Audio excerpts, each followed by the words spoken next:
Astrologer Ramakrishna Ghosh আমার এই channel অর্থাৎ অ্যাস্ট্রোলজার রামকৃষ্ণ ঘোষ চ্যানেলের পক্ষ থেকে জানাই আপনাদের সকলকেই স্বাগত।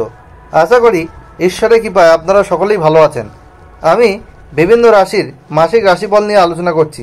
আজকে আমার আলোচনা মীন রাশির কয়েকটি ভবিষ্যৎবাণী, যা 100% সত্যি হবেই। মে 2024 মীন রাশির স্বাস্থ্য কেমন যাবে, তাদের শিক্ষা, প্রাথমিক শিক্ষা, কলেজ বিদ্যা, উচ্চশিক্ষা কেমন হবে, তাদের কর্ম, চাকরি, ব্যবসা, সেলফ প্রফেশন কেমন হবে, তাদের দাম্পত্য জীবন, প্রেম সম্পর্ক কেমন যাবে, তাদের ব্যবসা কেমন যাবে, তাদের ওভারঅল ভাগ্য কেমন হবে, তাদের পারিবারিক জীবন কেমন যাবে এবং তাদের পিতামাতার স্বাস্থ্য কেমন হবে, সেই নিয়েই কিন্তু আমার ওভারঅল আলোচনা। এবং আপনারা জানেন মীন রাশির দ্বাদশে একাদশপতি ও দ্বাদশপতি শনি অবস্থান করছে। সুতরাং মীন রাশির শনি সাড়ে প্রথম পর্ব চলছে। আপনারা একটু টেনশন, অ্যাংজাইটির মধ্যে আছেন, মানসিক উদ্বেগের মধ্যে আছেন। আপনারা আপনাদের এক্সপেক্টেড রেজাল্ট পাচ্ছেন না। যাদের অশুভ গ্রহের দশা চলছে বা শুভ গ্রহের দশা চললে এই প্রভাব কিন্তু অনেকটা কম থাকবে। যাই হোক, আপনাদের কাছে অনুরোধ, আপনারা ভিডিওটি কেটে কেটে দেখবেন না, তাহলে পরিপূর্ণ আলোচনা পাবেন না। আপনাদের যে সমস্যা রয়েছে সেই সমস্যা থেকে বেরিয়ে আসার কী রেমেডি রয়েছে আমি ভিডিও শেষে কিন্তু অবশ্যই আলোচনা করব। আর আপনাদেরকে পরিপূর্ণ আলোচনা শোনার জন্য অনুরোধ করছি। প্রথমে বলি, মীন রাশি হচ্ছে কালপুরুষের দ্বাদশ রাশি। এটা হচ্ছে দুটো মাসের সাইন থাকে। এটি একটি জলরাশি এবং এই রাশিতে কিন্তু চন্দ্র যখন থাকে তখন মীন রাশি হয় সেটা। আর সেই মীন রাশিতে তিনটে নক্ষত্র আছে, বৃহস্পতি, শনি আর বুধের নক্ষত্র। এরা কিন্তু চাপা স্বভাবের হয়। যেমন শ্যাওলার মধ্যে মাছ থাকলে তাকে ওপর থেকে বোঝা যায় না, তেমনই এদেরকে কিন্তু বাইরে থেকে দেখে বোঝা যায় না যেদের মনের মধ্যে অ্যাকচুয়ালি কী চলছে। তবে এরা ক্রিয়েটিভ স্বভাবের হয়। এদের সঙ্গীত, অভিনয়, সাহিত্য এইসবের প্রতি এরা অনুরাগী হয়। আর এই মীন রাশির মধ্যে অনেক ট্যালেন্ট দেখতে পাওয়া যায়। যাই হোক, আমি গোচর ফল নিয়ে প্রথমে আসছি। মীন রাশির একাদশ ও দ্বাদশপতি দ্বাদশে অবস্থান করছে, অর্থাৎ শনি সাড়ে প্রথম ফেজ চলছে এবং রাশিতে রাহু অবস্থান করছে এবং দ্বিতীয় ও নবমপতি মঙ্গল কিন্তু রাশিতে অবস্থান করছে এবং বুধ, এদের চতুর্থপতি সপ্তমপতি কিন্তু রাশিতে অবস্থান করছে এবং রাশির দ্বিতীয় অবস্থান করছে রবি ষষ্ঠপতি, আর শুক্র এদের তৃতীয় অষ্টমপতি। আর এদের তৃতীয় মাসের প্রথম থেকেই বৃহস্পতি, অর্থাৎ এদের রাশির অধিপতি এবং দশমপতি অবস্থান করছে। আর 11ই মে এই বুধ কিন্তু এদের চতুর্থপতি ও সপ্তমপতি এদের দ্বিতীয় গোচর করবে। আবার 19শে মে এই শুক্র কিন্তু তৃতীয় সক্ষেত্রী হবে। আবার 15ই মে রবি কিন্তু তৃতীয় প্রবেশ করবে, বৃহস্পতি যুক্ত হবে। আর সপ্তমে এদের কেতু অবস্থান করছে। যাই হোক, মীন রাশির এই রাশিতে মঙ্গল রাহু অবস্থান করার জন্যে এদের কিন্তু কথাবার্তার বিষয়ে সংযত হতে হবে, সতর্ক হতে হবে। মাথা গরম করলে চলবে না, কোনো হঠকারী ডিসিশন নেওয়া যাবে না, ডিসিশন মেকিংয়ে অনেক ভুল হবে। আর আপনাদেরকে অবশ্যই চোট, আঘাত, রক্তপাত, জল, আগুন, অ্যাসিড এইসব থেকে কিন্তু সাবধান থাকতে হবে। আর আপনাদের হঠকারী কোনো সিদ্ধান্ত নেওয়া চলবে না, হুটহাট করে মাথা গরম করা চলবে না, কারণ এই সময় কিন্তু আপনারা কোনো বিতর্কে জড়িয়ে যেতে পারেন, কোনো অশান্তির মধ্যে জড়িয়ে যেতে পারেন, কোনো ঝামেলা, উটকো ঝামেলা আপনাদের জীবনে কিন্তু আসতে পারে। পুলিশি ঝামেলার মধ্যে আপনারা জড়াতে পারেন। আবার এই সময় আপনারা চোট, আঘাত, রক্তপাত এইসবের মধ্যেও আপনারা যেতে পারেন। জমি জায়গা সম্পত্তি নিয়ে আপনাদের সমস্যা আসতে পারে, প্রপার্টি নিয়ে কোনো সমস্যা কিন্তু এই সময় আসার সম্ভাবনা রয়েছে। আর মায়ের শরীর নিয়ে কিন্তু একটু চিন্তা থাকবে। আর পিতার শারীরিক জায়গায়ও কিছু সমস্যা কিন্তু এখন দেখা যাচ্ছে। আর যাই হোক, এই সময় বন্ধু বান্ধবের সাথেও কিন্তু ভুল বোঝাবুঝি হতে পারে, ডিসিশন মেকিংয়ে কিছু সমস্যা আসতে পারে। যাই হোক, আমি প্রথমে স্বাস্থ্য নিয়ে আলোচনা করছি। হেলথ ইজ ওয়েলথ, অর্থাৎ স্বাস্থ্যই সম্পদ। স্বাস্থ্য যদি ভালো না থাকে, আমি বারবার বলি যে কোনো কিছুতেই কনসেন্ট্রেট করতে পারি না, সাকসেস রেট অনেক কমে যায়। আমাদের কোনো কিছু করার প্রতি কিন্তু আর সেই আগ্রহটা, কিউরিসিটিটা আর কিন্তু থাকে না। যাই হোক, স্বাস্থ্যের ব্যাপারে নজর দেওয়া উচিত, কারণ আপনাদের এই সময় চোখের সমস্যা, তারপরে নাক কান গলার সমস্যা, ঠান্ডা লাগা, আপনাদের রক্ত সম্পর্কীয় কোনো রোগ, চর্মরোগ, অ্যালার্জি, দাঁতের সমস্যা এবং পেটের সমস্যা, ইভেন চোট আঘাত, রক্তপাত, এগুলো কিন্তু হতে পারে। রাস্তাঘাটে সাবধানে চলাফেরা করবেন, বাইক সাবধানে চালাবেন, এটা আপনাদের কাছে অনুরোধ। আপনারা নিয়মিত যোগব্যায়াম, হাঁটাচলা করুন, সুষম খাবার গ্রহণ করুন এবং বিশুদ্ধ পানীয় গ্রহণ করুন, বিশুদ্ধ হাওয়া গ্রহণ করুন। আপনাদের এই সময় কোনো শরীরে অস্ত্রোপচারও হতে পারে, সেরকম যোগও কিন্তু দেখাচ্ছে। শারীরিক বিষয়ে আপনাদের অতিরিক্ত সাবধানতা অবলম্বন করা দরকার।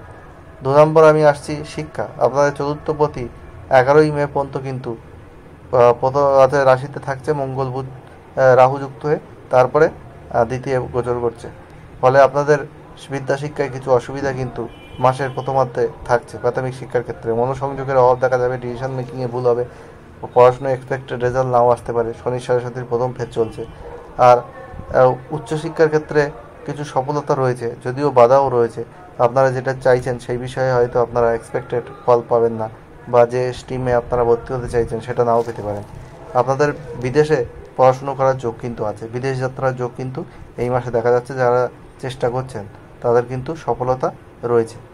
আর পড়াশুনো এই মাসে মধ্যম বলছি, খুব ভালো কিন্তু আমি দেখতে পাচ্ছি না। আর কর্মের ক্ষেত্রে আপনাদের ব্যবসা যারা করছেন তাদের ব্যবসা ক্ষেত্রে সমস্যা হবে। পার্টনারশিপ বিজনেসে যারা যুক্ত তাদের তো একটু সমস্যাই হবে। এবং আপনাদের আর্থিক জায়গা, আপনাদের আর্থিক ফ্লো থাকলেও কিন্তু আপনাদের ব্যয় খুব বেশি হয়ে যাবে।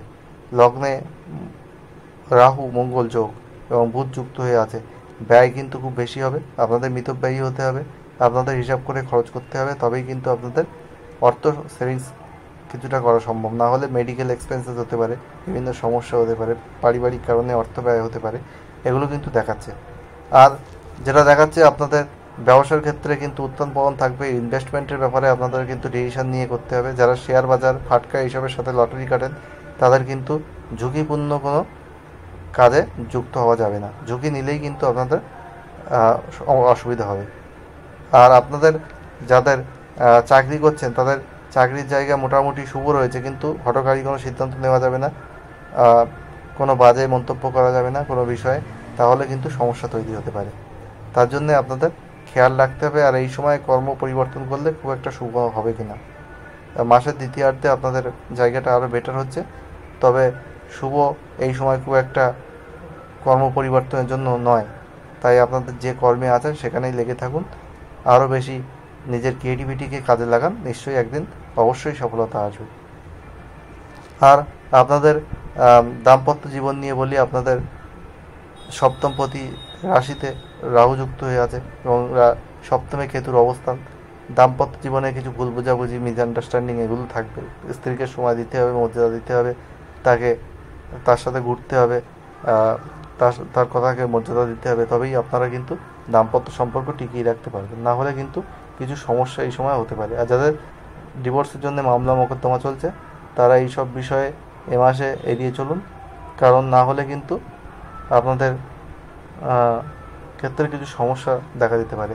আর বিয়ের যোগাযোগ এই সময় আসতে পারে, কিন্তু সেই জটক বিচার করে বিয়ে করা উচিত, কারণ এই সময় বিয়ে করলে কতটা ভালো হবে সেটা কিন্তু আমি বলতে পারছি না, কারণ ব্যক্তিগত জন্মছাট বিচার করি তবেই বিয়ে করা উচিত।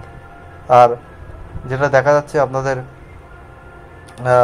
প্রেম সম্পর্ক মোটামুটি ভালো, কিন্তু কিছু কিছু ক্ষেত্রে তর্ক বিতর্ক এগুলো লেগে থাকবে, কিন্তু মোটামুটি রোমান্স আপনাদের প্রেমে দেখা যাচ্ছে।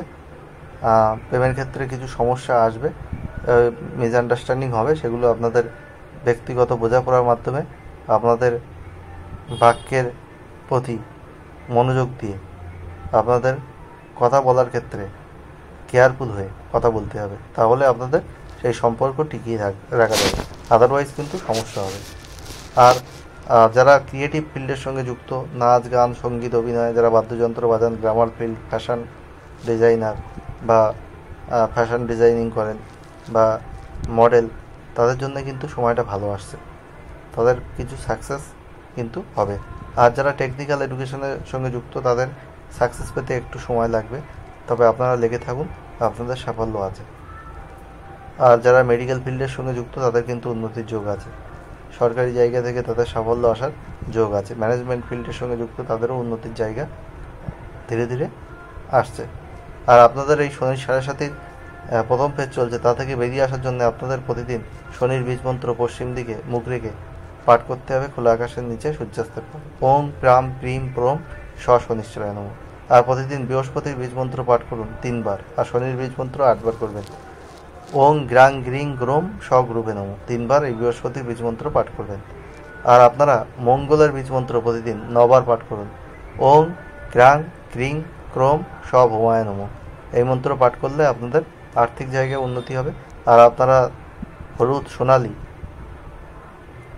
লাল, সবুজ আর আপনারা ক্রিম এইসব কালার বেশি ব্যবহার করুন, তাহলে আপনাদের জীবনে সফলতা অনেক বাড়বে। আর আপনারা নীল, আকাশি, কালো, ধূসর এইসব রং কম ব্যবহার করুন, জীবনে পজিটিভিটি তাহলে কিন্তু অনেক বাড়বে। আর শনিবার সর্ষের তেলে সন্ধেবেলা কালো তিল দিয়ে প্রদীপ জ্বালান। আর প্রতি শনিবার পশ্চিম দিকে মুখ রেখে নিরামিষ আহার করুন। আর যেটা করবেন, কোনো শনি মন্দিরে মাসে একবার নীল অপরাজিতা ফুলের মালা দান করুন, অর্পণ করবেন শনি দেবতার উদ্দেশ্যে, এবং তির্যকভাবে শনি দেবতাকে প্রণাম করবেন। আর অশ্বত্থ গাছে প্রতি শনিবার 8টা শনিবার করতে পারলে ভালো হয়। আর বট বা অশ্বত্থ গাছে সকাল 10টা থেকে 12টার মধ্যে স্নান করে জল ঢালবেন, তাহলে কিন্তু আপনারা এই সময় সুফল পাবেন। আর আপনাদেরকে আর একটা কথা বলি যে আমি পিএইচডি, আমি কলেজের অধ্যাপক, আমি GATE NET SET qualified, multiple প্রফেশনের সঙ্গে যুক্ত। অ্যাস্ট্রোলজি আমার নেশা পেশা, এই পেশাকে আমি সততা মাধ্যমে এগিয়ে নিয়ে গেছি। এখানে কিন্তু মিথ্যা ছলচাতুরির প্রশ্রয় কিন্তু দিইনি। আর আমি আপনারা হোয়াটসঅ্যাপে আমার থেকে date of birth, time, place দিয়ে আর একটা কোশ্চেন করে আমার থেকে ফ্রি অফ কস্টে আনসার নিতেই পারেন, কিন্তু ফার্স্ট কাম ফার্স্ট সার্ভ পেজে প্রোভাইড করি, একটু সময় আপনাদের লাগবে, ওয়েট করতে হবে। আর এছাড়া অনলাইনে এবং চেম্বারে এসে আমার থেকে অন্যান্য অ্যাস্ট্রোলজার যা ভিজিট নেয় তার 5 ভাগের 1 ভাগ ভিজিটে আমার থেকে প্রেডিকশান নিতে পারেন। আর আমি হ্যান্ড রিটেন রিপোর্ট দেবো, অন্য অন্য অ্যাস্ট্রোলজারের মতো সফটওয়্যার থেকে প্রিন্ট করে কিন্তু দেবো না। আর ডিটেলস সব কিছু লেখা থাকবে। যাই হোক, আর আপনারা আমার সঙ্গে পরিচয় হলে বুঝতে পারবেন আমার কতটা সততার মাধ্যমে এই প্রফেশনকে আমি এগিয়ে নিয়ে গেছি। যাই হোক, মীন রাশির কিছু সমস্যা রয়েছে, কিছু ভালো রয়েছে। যাই হোক, মে 2024 মীন রাশির মানুষের জীবন সুখ সমৃদ্ধি আনন্দে ভরে উঠুক, ঈশ্বরের কাছে এই প্রার্থনা করি। আর ভালো লাগলে ভিডিওটিতে অবশ্যই লাইক, কমেন্ট, সাবস্ক্রাইব, শেয়ার করে সবাইকে দেখার সুযোগ করে দেবেন, যাতে সব মীন রাশির মানুষ মে 2024 কেমন যাবে সেটা দেখার সুযোগ পায় এবং তাদের যে সমস্যা রয়েছে এটা থেকে বেরিয়ে আসার পথ পায়। এবং বেল আইকনে প্রেস করে রাখবেন যাতে নতুন ভিডিও আপলোড হওয়ার সাথে সাথে নোটিফিকেশান পৌঁছায়। আর অবশ্যই বেল আইকনে প্রেস করে রাখবেন যাতে নতুন ভিডিও আপলোড হওয়ার সাথে সাথে আপনাদের কাছে নোটিফিকেশান পৌঁছায়। আর আমি খুব তাড়াতাড়ি নতুন আলোচনা নিয়ে আপনাদের সামনে হাজির হব। আপনারা সবাই ভালো থাকুন এই প্রার্থনা করে আজ এখানেই শেষ করছি।